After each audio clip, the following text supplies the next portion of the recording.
They are beaten and in retreat. Ukrainian soldiers finally gave up the defense of their positions in Debaltseve on Wednesday, pushed out by a relentless bombardment from separatist artillery and a ground assault by separatist fighters. And all this happened 4 days after a ceasefire supposedly began. The Ukrainian wounded were taken to Artemivsk and spoke of running a gauntlet of fire. Это словами не передать. There are no words to describe it. Along the entire way, we were blanketed with shots. They fired at us with machine guns and grenade launchers. They used everything. We left Debaltseve around 5 a.m. and until this morning we were constantly under targeted fire. The bombardment which broke Ukrainian resistance was carried out by separatist units like this one, southwest of Debaltseve. We found the fighters here confident and bullish. There was no shortage of tanks and armour.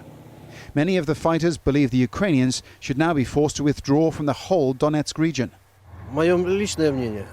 In my opinion, our first task is to push the enemy back to the borders of the Donetsk and Luhansk regions as they are drawn on the map.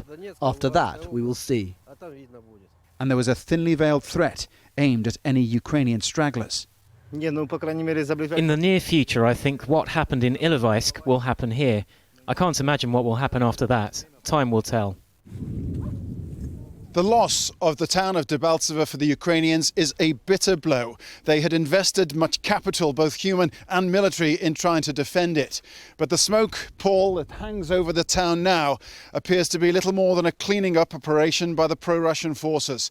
The main Ukrainian soldiers, it appears, have withdrawn. The separatists are adamant that Debaltseve was encircled well before the Minsk ceasefire was agreed and therefore was part of separatist territory. But Ukraine insists the Russian-backed forces have cynically flouted the terms of the peace agreement. But with Debaltseve lost to the Ukrainians, the fate of one of the last main disputed towns has now been settled. And that gives some small hope that the two sides can now begin to disengage across the whole length of the front line. Brennan, Al Jazeera, near Debaltseve.